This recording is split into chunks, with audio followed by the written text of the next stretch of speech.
Hello everybody, it is Mike and Eva here from the Mike and Eva channel, and today we're going to talk about red flags on the first date. And that is from a girl and a guy's perspective.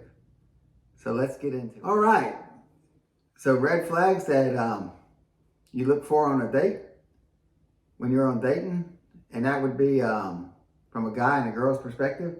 So ladies first, what would your first one be? Even before the date happens, I think a big red flag is somebody that is not really paying that much attention and is flaky, I would say, and breadcrumbs with little hello, how are you, and then disappears for a day, and then another day like, hey, would you like to get together, and then disappears for a day and a half. That's definitely a no. I wouldn't even go there if somebody was doing that to me. And so this would be the first main red flag, and it's obvious one, but a lot of people get too wrapped up about cuteness and this and that and other, and they don't pay attention to that first red flag. The second red flag, I would say, is when the person changes the time of the date or cancels it at the last minute. And that's a big one, because after somebody does that to me or did that to me, it was definitely a no next time. Yeah, I could see that. If they cancel, then that would make you think that you're not top priority.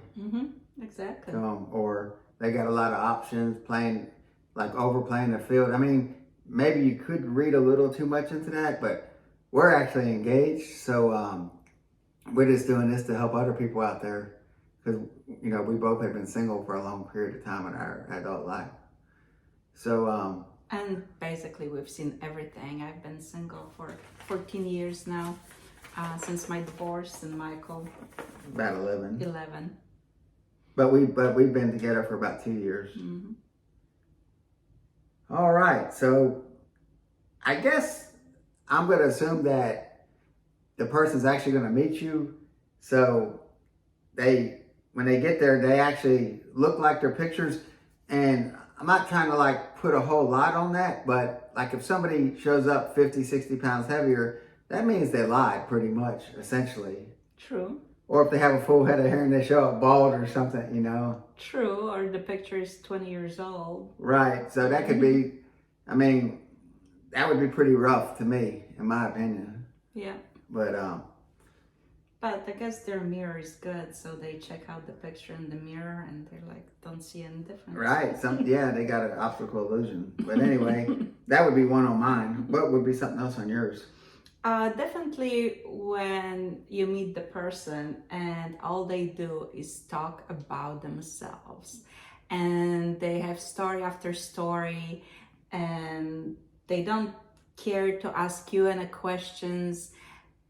They basically talk about themselves and everything that they are going through, and sometimes you just feel like, wow, they can talk to themselves. They don't need conversation. But the reason for that mainly is because usually they're narcissists, and second of all, they don't care about you. So that's why they don't care who you are, where you're coming from, and basically where you've been or anything like that. Only thing that matters to them is themselves. Yeah, I would agree with that one. That's a good one. We do live in a narcissistic society right now, and so I definitely agree with that with you 100%. If somebody, all they do is talks about themselves for an hour, it's kind of like a huge turnoff. It is, because you're just the listener and you don't know that person. It would be one thing if they have great stories and you know somebody, and then you can talk about things and add to it. But when they have a monologue by themselves for an hour and a half, you just feel out of place. Yeah, that's a good one. So all right, so I guess another one mine would be is I would like to know how long they've been single. Like if they've only been single a month, 2 months, that's a little riskier. I would like to know that. That's a good one, yeah. Because I do believe that none of us want to be the first person they date after a long period of time, because it's called rebound, and nobody wants to be the rebound person, male or female. So yeah, that's a good one. Yeah, the rebound is that, and also you don't want to like start dating somebody and having a good time and then they run back to their ex. And True. they say women are most volatile, I believe, in the first 6 months of a relationship after they break up. So, but anyway, what would another one be for you? That I also want to add to the one previous one talking about themselves. I've been on dates when men tried to impress me and their stories were bigger than life. Anybody that's just flamboyant and again talks about themselves and everything is just feels like it's out of proportion. Yeah. I would be careful about that. Yeah, and I actually have heard of guys. I used to work with a bunch of guys all the time, and they would say anything, basically to get laid, and including, embellishing their financial situation, trying to impress somebody. So that's probably a pretty good one right there. And not only financial situations, like who they know and who they met and how great their life is and where did they go on vacation, on and on and on. And it kind of goes with the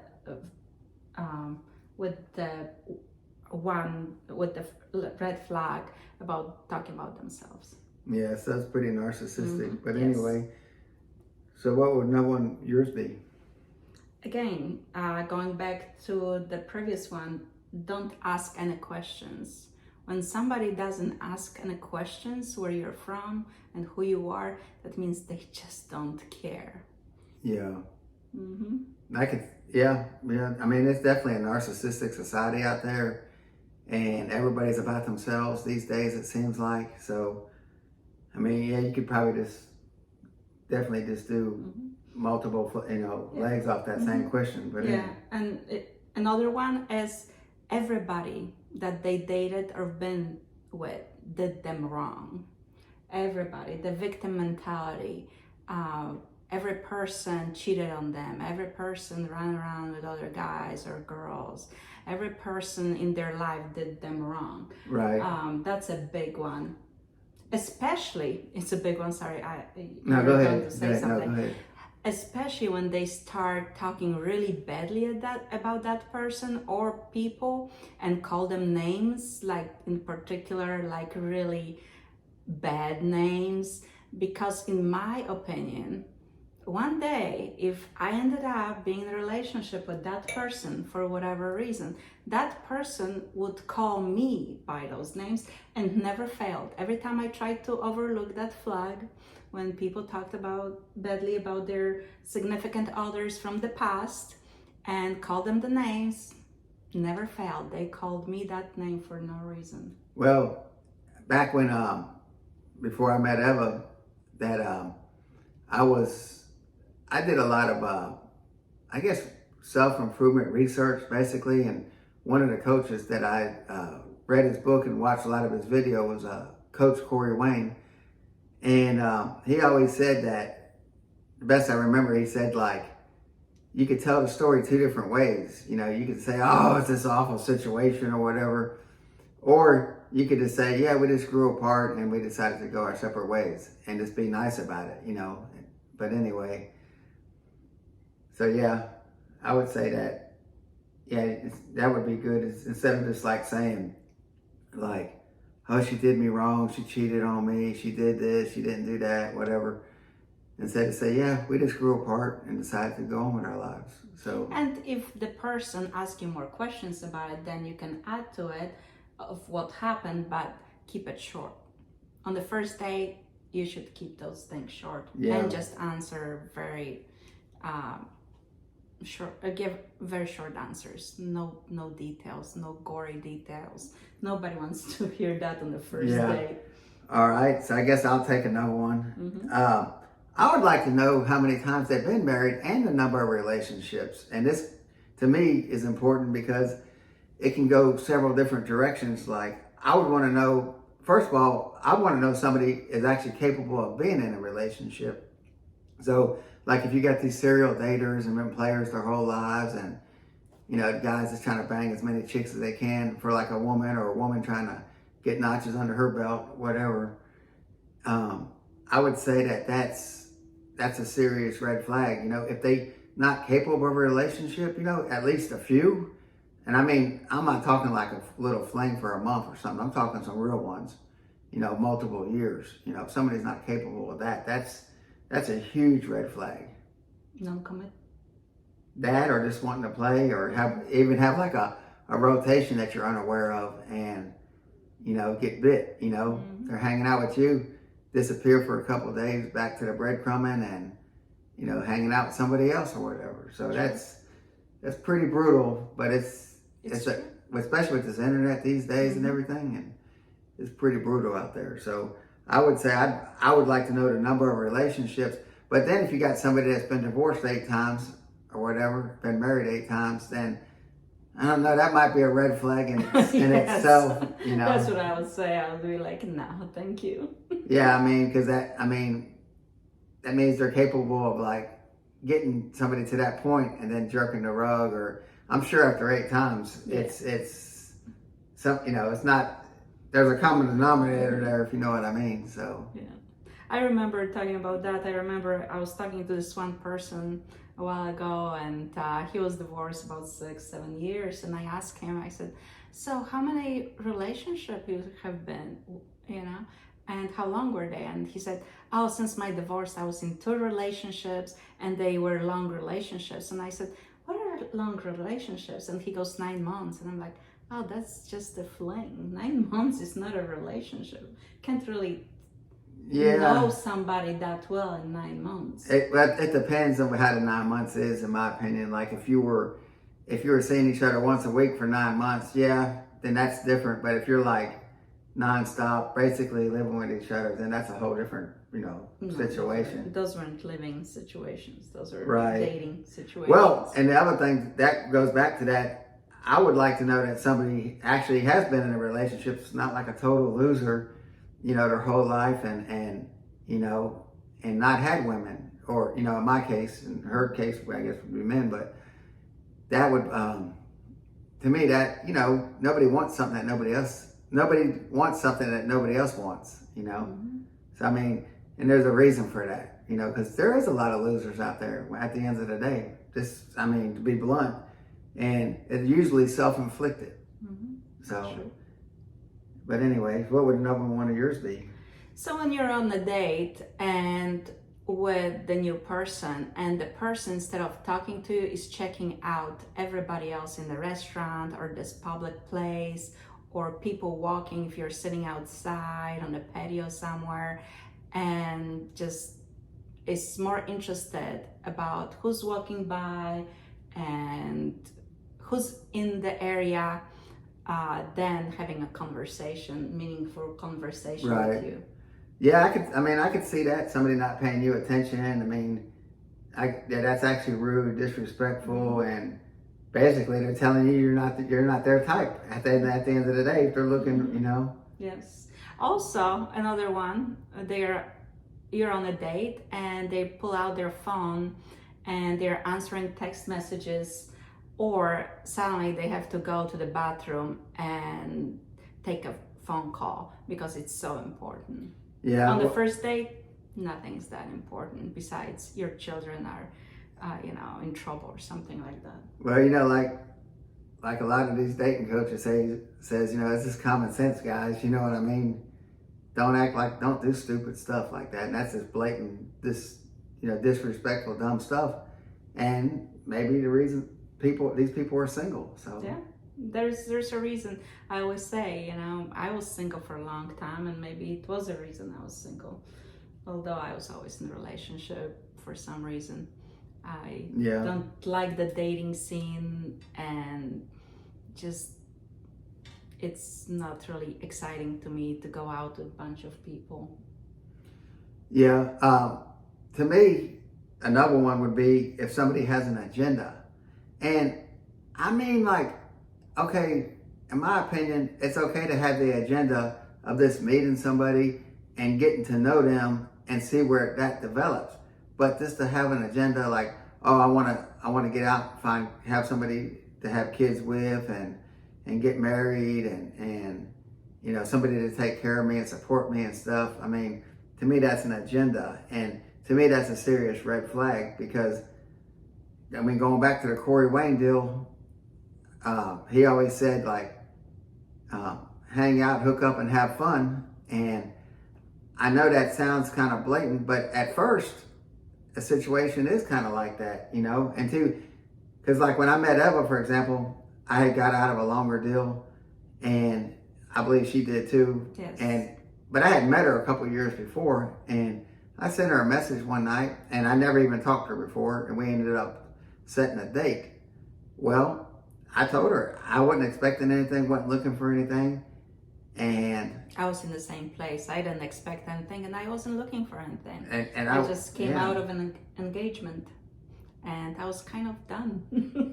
And then we ended up hanging out, having fun, and then days started passing by, and next thing you know, 2 months, 3 months, and year, and next thing you know, like you're actually wrapped up. I was wrapped up in her. And hopefully likewise. Yeah, I guess so. We're still here. Yeah. So, talking about it. Yeah. So anyway, but yeah. So that would. So I would say the agenda is a major. I mean, I'm not saying like. I think that maybe in your mind having an agenda, but maybe not sharing that agenda, unless somebody just flat out asks you, like, what are you looking for, and then, then you could probably be a little bit more open to that. But I mean, let's face it. You got to at least get to know somebody and have fun and make sure that you guys are compatible and everything else. And this having an agenda for somebody to take care of them or support them or marriage or whatever, without even getting to know the person, to me, that's pretty rough and a red flag for sure. True. Yeah. So what would another one of yours be? Another one would be actually, it's a theme.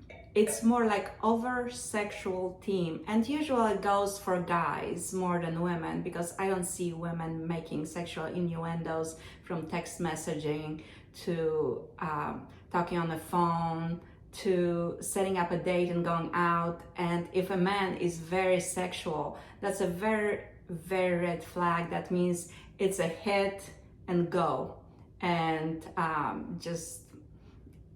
either you'll shut it down if you feel this person is just doing that by accident because they really like you. But most of the time when they send you little sexual innuendos here and there, it's definitely a no-go for me. Yeah, and it kind of like, I would say that actually on my list, I got like somebody who doesn't want sex would be a no-go. But I'd have to explain that in a minute. I want to go back to what Eva said. There's a lot of guys that I've heard that they'll do stuff like make sexual innuendos and try to beat to the point, and they're just basically looking to get laid probably, and not really get to know the person or even let something develop and just get notches under their belt, add to their rotation or whatever. And but I think that.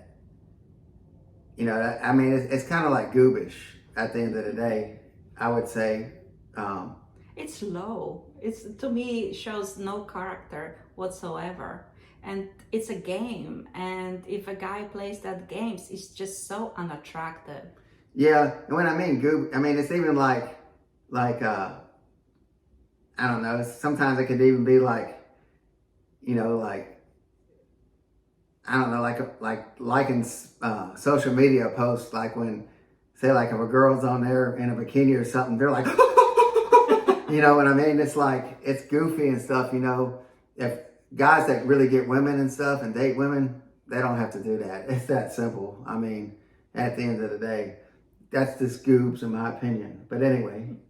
All right, so what's your next one? So we got the agenda, and then so then it like if somebody's like kind of like picking at your money situation, like wanting to know like what do you do for a living? How long have you been in your house? How long have you lived there? And they're kind of like questioning your financial situation, and I feel that's a red flag because, like I said in the beginning, I believe that you should just go out, get to know somebody, have a good time. And if something develops, then, that's exactly what happened with us. We just hung out, had a good time, and then it developed into something bigger.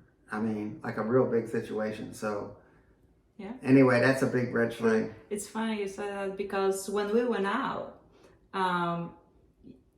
I said something about work and you said, oh, I'm semi-retired.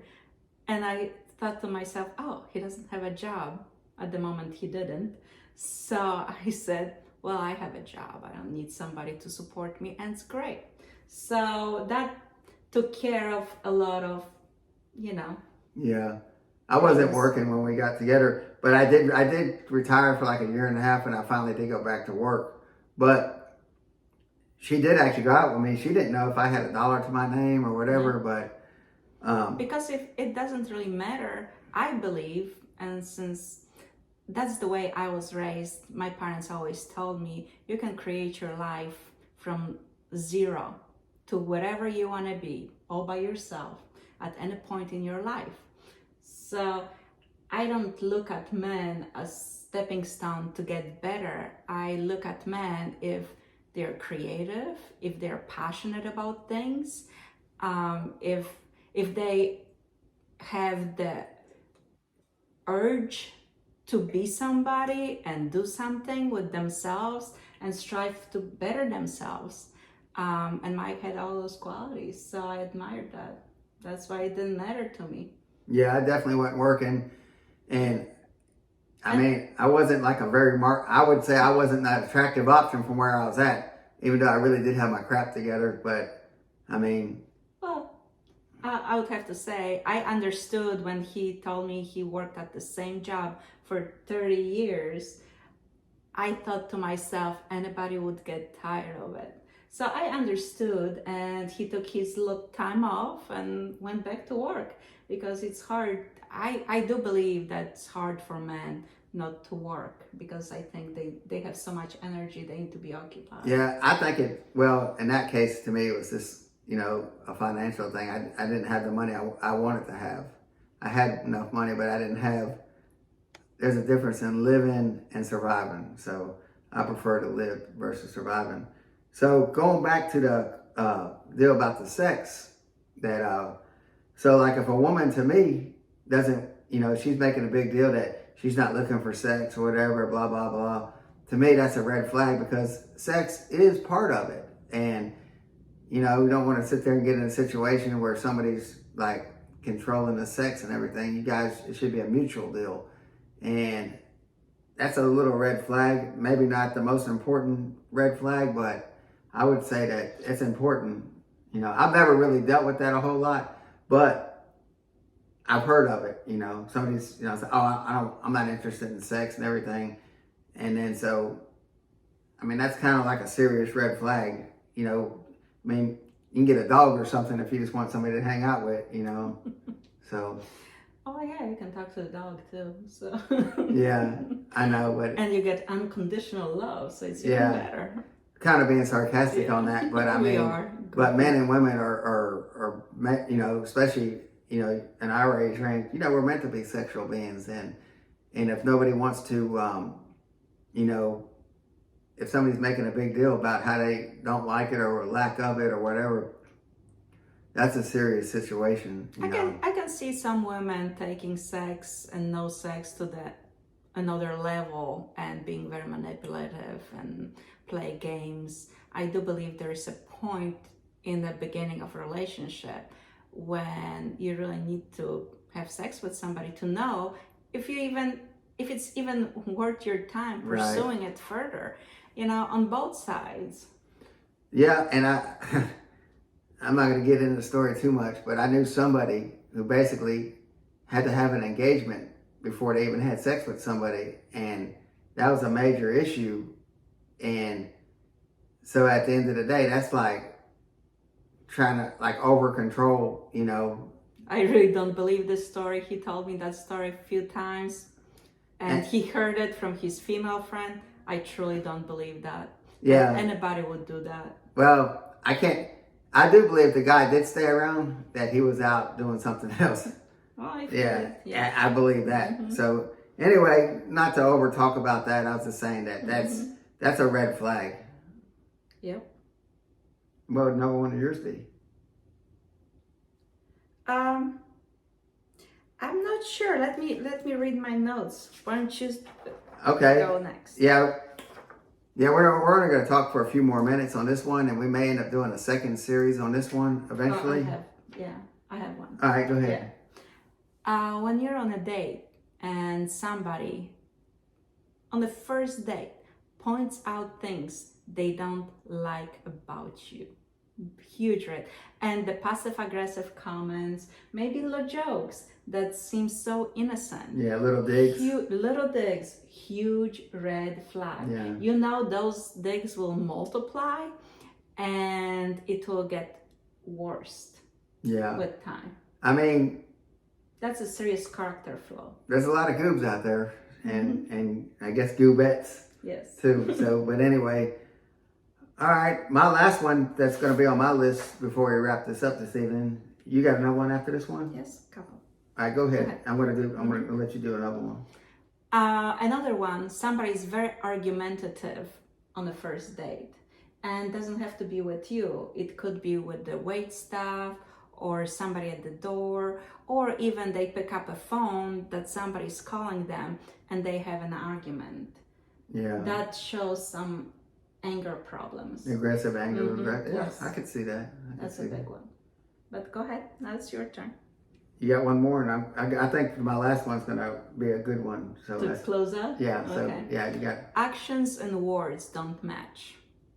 They tell you one thing and they do another. Or they tell you that their viewpoint on something is this way, and then a few minutes later they tell you a story that completely contradicts that with what they did in the past. Yeah, I could see that.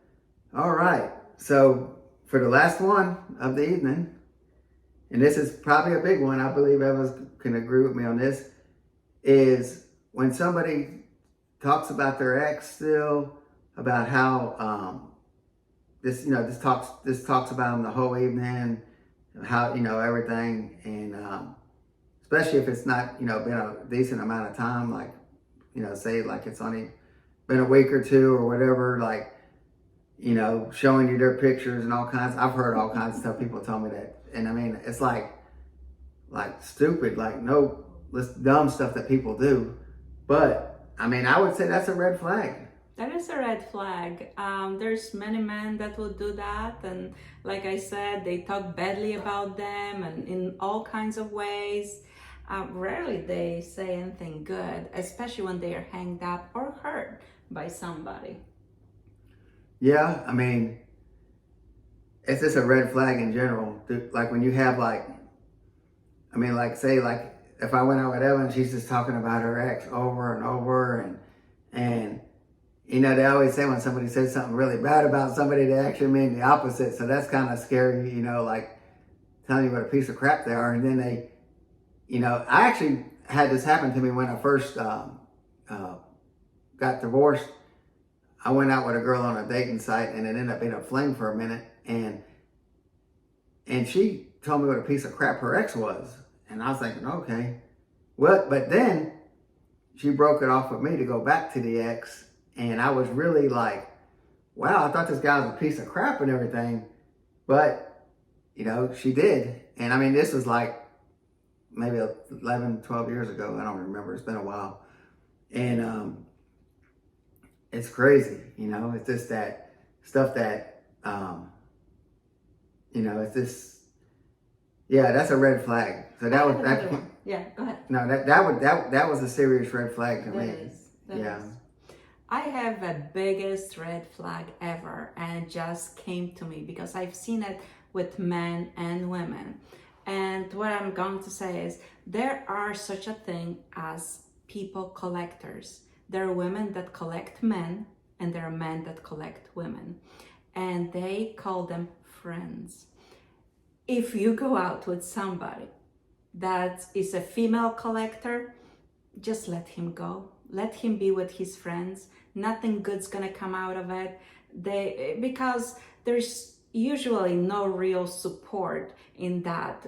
When they see somebody, it's like the crab bucket Michael was talking about the other night.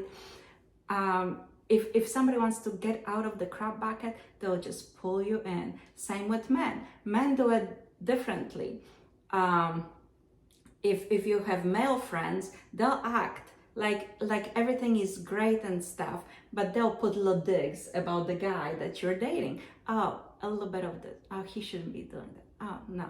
Yeah. No. Just little tiny subtle digs. I think women, they go for a kill. So again, any person that collects females, if it's a guy, collects females as friends, or men, or a woman that collects guy friends, you probably should stay away from that. Yeah, and Eva's got a valid point on that because, I've actually had some female friends in the past, and I had relationship trouble, and I thought, who better to ask than a female, because you would get good advice, right? And every time they would say like the most heinous stuff, but usually the people that give the advice, they're not in successful relationships themselves. And it's kind of like, wow, you know what I mean? Like, how can you take advice from somebody like, it's like taking golf lessons from somebody who can't even hit par, you know what I mean? So it's kind of like, it's this goofy, you know what I mean? True. And, well, if they were in a relationship, they wouldn't be your friend. You would be couples friends. right. And then you would have a guy to talk to. That, and also, they wouldn't have time. Yeah, that's what I'm saying. And so that's pretty valid. And then, like you said, even like the guys would talk about, like you could tell a guy friend like a problem you're having with a situation, and oh, she's trying to start stuff because she's cheating on you or whatever, or wanting to cheat, or she's talking to somebody else or whatever. And it could be true, but I'm just saying that. But they go for the juggler a lot. But I guess that's what they make therapists for. And maybe you could talk to your mom or something. But like even Corey Wayne, he used to say that don't talk to females about your problems. Yeah.